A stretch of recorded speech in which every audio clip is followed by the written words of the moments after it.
And again, don't confuse the word business as a, as a business you might have doing a product and services. Think of the word business. You are in the business of property.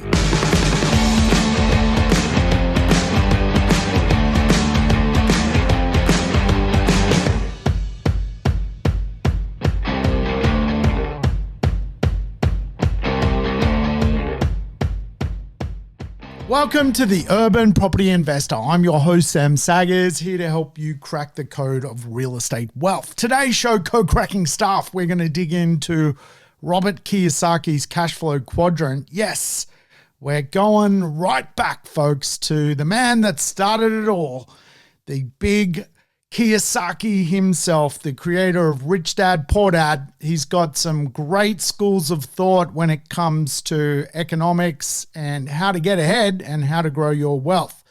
So let's go and check out Kiyosaki's Cashflow Quadrant. Of course, welcome back, folks. Welcome back, regulars. Play the show in double speed. You know the drill. Of course, all the episodes I've done are lessons on real estate. So feel free to go back in time and listen to past episodes. And of course, if you've got a friend you think should know about real estate, feel free to be one of those people that pays things forward and share my episode. But hey, everyone is good. I hope you're good. I am well. Life is good. Rafi, the Gopnik Bull Terrier dog that I own, is good. The Gospodar across the street is good. He's not doing Gospodari stuff. In the middle of winter, he is not using the leaf blower at this point. So I tell you what, life is good. I've climbed the Cashflow Quadrant and I'm feeling happy. Have you climbed the Cashflow Quadrant when it comes to Robert Kiyosaki's cash flow concepts? That is what today's show is about. And I think I want to crack this code because this quadrant, when I first read it, it economically really did start to change the way I thought about the world. And I believe I've also improved upon Robert Kiyosaki's cash flow quadrant, which I'll talk to you about. But if you're not familiar with Robert Kiyosaki's cash flow quadrant, make sure you maybe do a little Google search, Robert Kiyosaki's cash flow quadrant, and it'll come up. A little image of it, no doubt, will come up. It's a pretty common Google search. And obviously Robert has written some books. If you're not familiar with Robert Kiyosaki, I mean, he's out on social media these days, does a lot of, alternative thinking around sort of things like, cryptocurrency and so forth. But he wrote a book, Rich Dad, Poor Dad, and he's written some other books as well. And along the way came up with some ways to understand how to get ahead in this world, which is great. We need to listen to mentors and masters at their work. And Robert came up with what is known as the cash flow quadrant. Basically, the cash flow quadrant, as it sounds, is a 4-quadrant model. At the top left of the quadrant model, if you like, Robert has in there employees. Now, employees have a job, but according to Robert Kiyosaki, really they exchange their time for money and they do not have any leverage. So the employee model, if you like, is the first section of the quadrant. No leverage. You're just going to work, exchanging your time for money. And at the end of the week, you hope there's more money in your back pocket. The second section of the quadrant on the left-hand side of the quadrant is self-employed. Again, really in this section, you basically own a job. You don't own a business, you own a job. And so again, people exchange their time for money, and really there is no leverage in that model, no leverage from effectively other people, which is really on the other side of the equation is the business owner. Now, the business owner really can leverage people, and really by leveraging people, that can create dollars, and dollars obviously can create wealth. And then the final section of Robert Kiyosaki's cash flow quadrant is the investor. The investor basically makes their money work for them and eventually ends up in a place where they're passive. So you have the 4 quadrants of Robert Kiyosaki. And I will explain another way to consider the 4 quadrants, which is something that I've adapted to the 4 quadrant cash flow model of Robert Kiyosaki. So remember, employee, no leverage, exchanging time for money. Self-employed, no leverage, exchanging time for money. Business owner, leverage, has a system, has people, and an investor has leverage and eventually creates a passive income off the back of that leverage. Now, one of the things that you probably are comprehending by listening to this is you can be an employee with a business of owning properties in a portfolio. You can be self-employed and also have a property investment business. You can be employed and be an investor.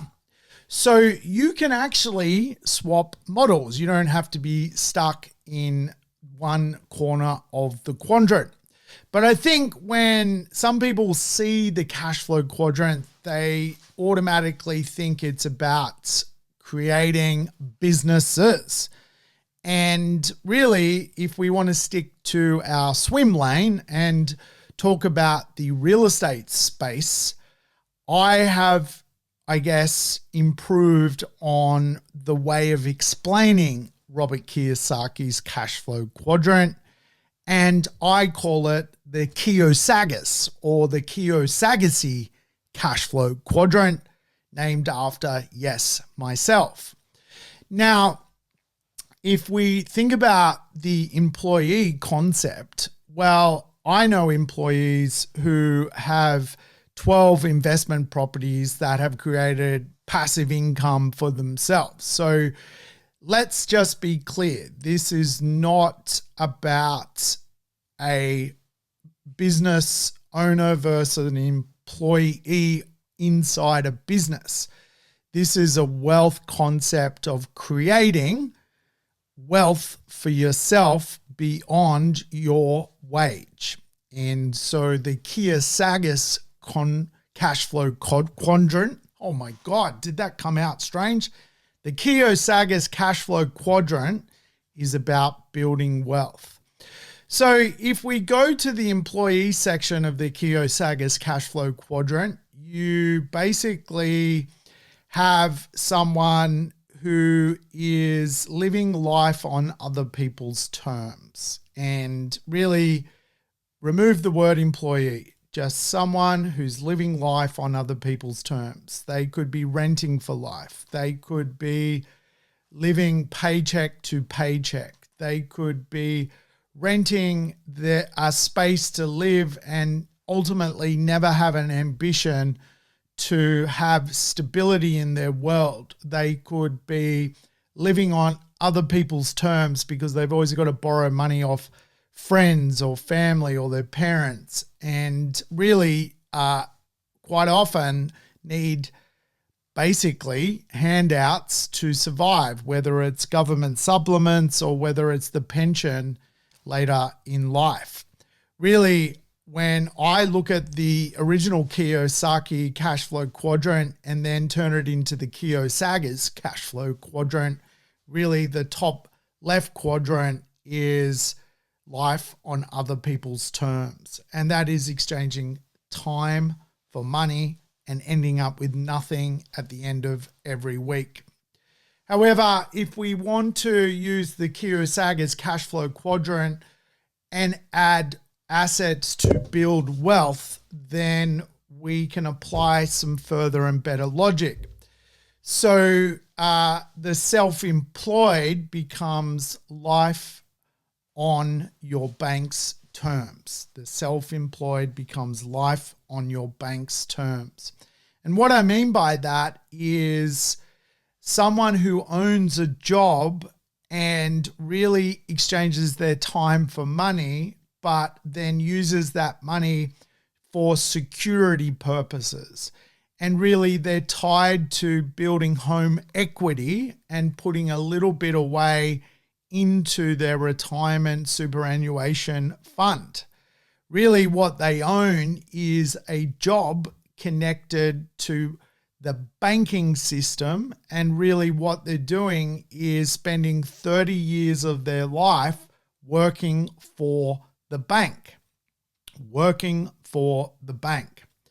However, there are two wealth building principles within life on your bank's terms. These are wealth building principles. One is home equity and two is superannuation. So despite the model not improving and growing, at a bare ass minimum, this is what most people in society are engineered to do.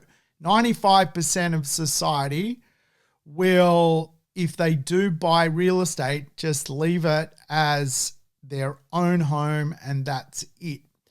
And so basically that model, that self-employed model that Kiyosaki talks about, where you own a job, really the self-employed model in the Kiyosaki's Cashflow Quadrant is you own 30 years of payment to pay off debt to the bank.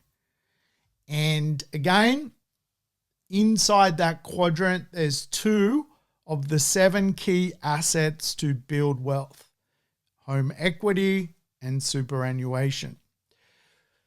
In the next section of the Kiyosaki's Cashflow Quadrant, you've got life by leveraging others. Life by leveraging others. Remember the first two?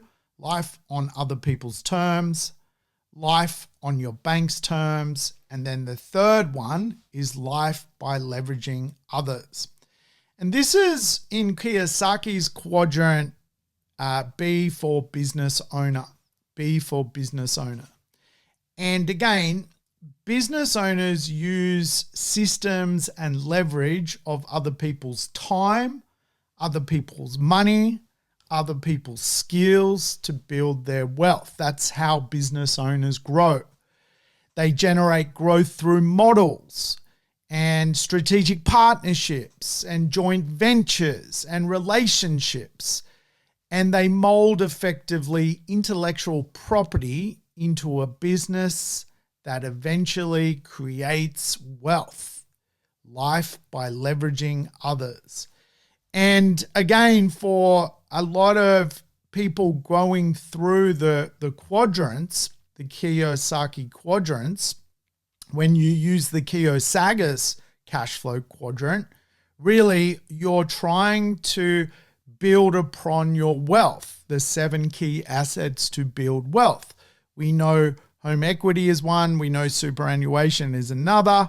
The third is intellectual property. Now, intellectual property is the concept that there are models that create growth out in the world.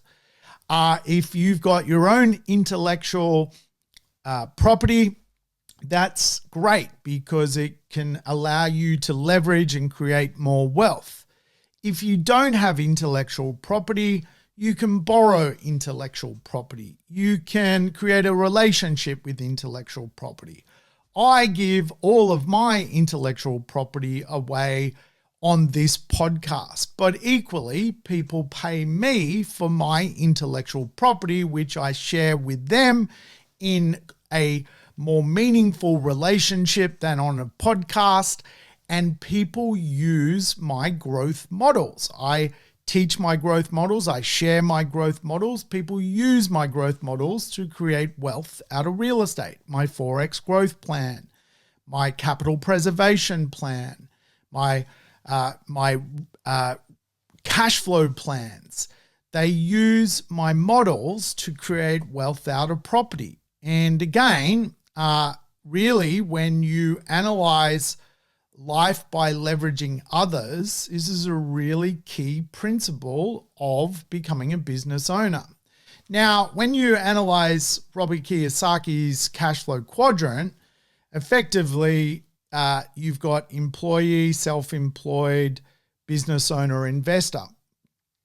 The way I like to teach it is the business owner part of the puzzle is about, whether you've got a job or you're self-employed or you've got a small business, is about making sure in the swim lane you're swimming within, which is property investment, you align yourself with as a property investor who is in the investment business of property investment by making sure you're using the right intellectual property. And again, the right intellectual property allows you to grow your wealth. And so again, the concept of property investors using a system and leverage and other people's time, other people's money, using the bank's money, leverage, other people's skill, buyer's agents, investment agents, property investment advisors, tax accountants, financial planners, using other people's skill. And all of a sudden, you can find growth through models, other people's models. You can use my models if you don't have those models, and you can create wealth. You can mold wealth. And your intellectual property can remain with you, and my intellectual property can be absorbed by you. Again, if you think about the 7 key assets to building wealth, it's home equity, it's superannuation, it's intellectual property, it's also joint ventures. You can do joint ventures with other people's time. You can do joint ventures with other people's money. When we buy an investment property, we're just doing a joint venture with the bank and also the tenant and also the tax man. That is the concept of life by leveraging others. And again, when you go through that section, you own businesses, and effectively that is the section where you become a business owner. You just may be in the business of buying an investment property. So the Kiyosaki's Cashflow Quadrant involves 7 key assets to build wealth. 1, putting equity in your home. 2, superannuation and savings. 3, intellectual property. 4, joint ventures, other people's skill, other people's time, other people's money, other people's relationships. Team up with those people, and you will create the 5th asset, which is a business. And again, don't confuse the word business as a, as a business you might have doing a product and services.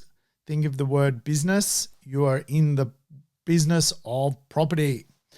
And of course, the 4th section of the Kiyosaki's Cashflow Quadrant is life with money working for you. And again, this is the investor section of the Kiyosaki model. Investors focus on growing their wealth by making their money work for them. That's how it works. Money multiplies money. and again, when you build your business framework, you can end up with things like investments becoming passive. And really, the 7 key assets to build wealth will take you to really wealth building asset selection 6 and 7, which is investments like equities and investments like a property portfolio. When you start your business, it'll be small. By the time you've become an investor, it will become much bigger. And so the 7 key assets to build wealth and go from a needs-based space where you're literally needing help from other people to survive is effectively getting into home equity, building wealth in your first home, superannuation, making sure that you grow that pot of gold, intellectual property, making sure that you're using models that create wealth, joint ventures, using other people's time and relationships, identifying that you're in a business and knowing what that business is, not flirting, but actually being in a business. That could be the business of investments and the business of building a property portfolio. They're the 7 key assets to building wealth. And once you go through those key asset learnings of building wealth, you start to realize that you are going in the right direction. Now, Kiyosaki says there are 5 levels of investment. Level 1 is debt-free, but with no investments. That is a really scary situation to be in. Probably in a capitalist country, one of the most challenging places to be in. No debt, but no investments. That in itself is very, very, very risky. The second level of investment is savings and building an asset base.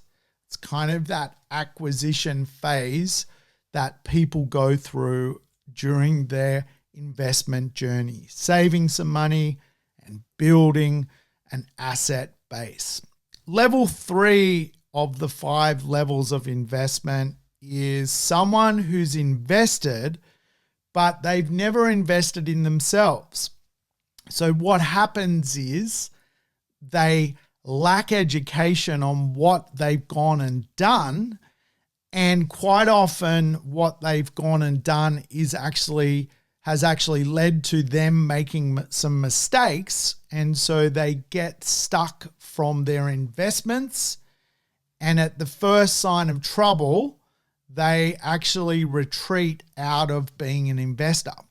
So what happens is people go from level 1, which is basically have nothing, to level 2, which is building an asset, to level 3, holding that asset and realizing they've made a mistake, or they built the wrong properties, or they bought the wrong assets to begin with.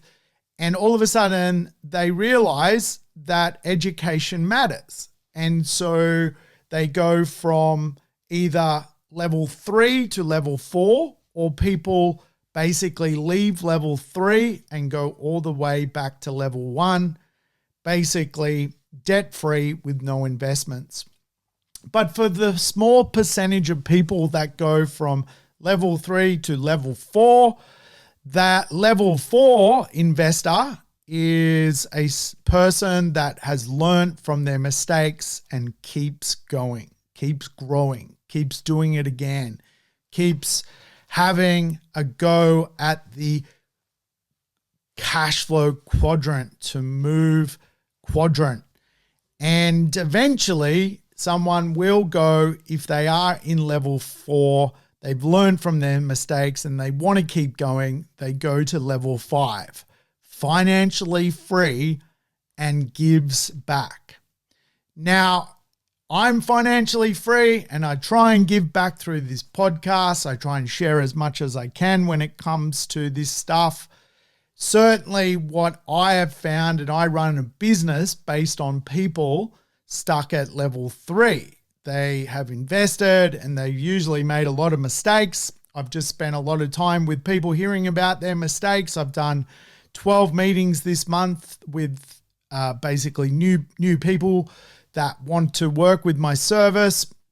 And all of them are either level 1, level 2, or level 3 investors. They either have nothing and they just want to tell me they have nothing and hope that I can do something for them. I can't because it's up to them. It's not up to me. Or it's people basically putting away the pennies, trying to get into the real estate world as an investor. They quite often don't have equity in their homes, so their savings and building their asset base. Again, probably most people I end up helping have actually invested and just simply made so many mistakes along the way. We all pay for education in one way, shape, or form. And the beautiful thing about a lot of those people is they're going from level 3 to level 4. Level 3 is they do not retreat from their mistake and they go to level 4 where they learn from their mistakes and they keep going. And eventually those people will become financially free. That's the reality of the levels of investment. Now, Kiyosaki says there's 7 steps to moving quadrants. And I want to go through those steps because I think it's very, very important. The first step from moving quadrants is basically just stick to your knitting, mind your own business, look after yourself, make sure that you're growing yourself. And too many people get caught up in what's happening in the world, the trials and tribulations of life on earth. They get caught up in their friends. They get caught up in the dogma of mediocrity. And really, the first step to moving quadrants, according to Kiyosaki, is just learn to look after yourself, empower yourself, move yourself forward. The second step to moving quadrants, according to Kiyosaki, is take control of your cash flow. And I've talked about this before. It's really simple, an input-output equation. What you put in is what you're going to get out. It's a leading indicator to a lag indicator. If you spend more than you make, your input-output equation is going to be completely upside down.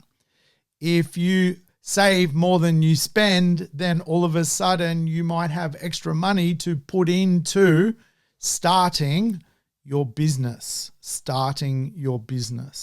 And really, that's the game of property investment. The third thing Kiyosaki explains is know the difference between a calculated risk and a risky situation. There's 2 different things. And I meet a lot of people all the time and they do believe that real estate investment is risky. And actually, it's not risky. It's a calculated risk. What's riskier is not having any investments as you grow older and you start to face the realities of the pension. That is a risky situation. Property investments, share investments are a calculated risk. And again, there is a big difference between the two. To move quadrant as well, you need to know what kind of investor you are. Are you a level 1 investor? Just by acknowledging you're a level 1 investor is an important step. You may be debt-free with no investments right now, and that's okay because there's no such thing as a born property investor. We were all debt-free with no investments. Then we have to get into debt and leverage and start building assets to eventually get to level 5, which is financially free. So you need to know what kind of investor you are. Are you a level 1 investor, a level 2, 3, 4, or have you made it to level 5 as an investor? And again, level 5 as an investor is just really simple. You share as much as you can and you give back to the world. You make the world a better place because you would have grown personally and your wealth would have grown alongside it. And I get to go, and I'm privileged to go to a lot of events, a lot of charity events, and I see what people at level 5 can do for this world. You would be absolutely just so impressed when you see level 5 people giving back. They donate hundreds of thousands of dollars. They donate as much as they possibly can to make the world a better place. They make a difference. And if you want to make a difference in the world, I can absolutely attest, become a level 5 financially free investor. It'll give you the power to give back. In our business, we're up to 17 schools we've built around the world, which today have educated over 6,000 people. 6,000 people have gone through those schools because we, and when I say we, my business partner and I, have got to a level 5 investment state where we can look after others. We can financially give back. We can do some cool things. So again, it's just the journey you've got to go on. And really just know what kind of investor you are. Are you someone that searches out problems and then hides under a rock? Or are you someone who seeks answers and tries to grow from that point? Or are you someone that ultimately will seek out an expert to give you a faster track approach to going through the Cashflow Quadrant? Again, when you go back to the Kiyosaki's Cashflow Quadrant, life by leveraging others, if you don't know a lot about real estate, you can leverage my skill set in real estate. You can joint venture with my models of real estate. If you don't like my models of real estate, you can go and see other people. There's other models and alternative ways to look at the real estate marketplace. Again, that's just by understanding about seeking experts. The 5th concept that Kiyosaki talks about in his 7 steps to moving quadrants is find mentors. Find mentors. And again, if you're the smartest person in the room, you're in the wrong room. It's as simple as that. And I love being the dumbest person in the room. I always say to people, I'm in the dirt. If you want to find the dirtiest person in the room, that's me. If you want to find the smartest person in the room, I won't be it, because I will be surrounding myself with smarter people than myself, and I'll be in the dirt working out how to grow. Growing from the bottom, going up. Find a mentor. And the 6th step to moving quadrants, according to Kiyosaki, is making your disappointments your strengths. The truth is, real estate investment, any form of investment, there's lots of problems, there's lots of challenges, there's roadblocks, there's things that no one could ever predict, there's challenges that people will never see, and they come your way, whether it's blindsided by a tenant not paying rent, whether it's, some sort of insurance claim on your property, whether there's some sort of building problem with your property, whether you've just tipped $15,000 down the drain literally to fix a pipe.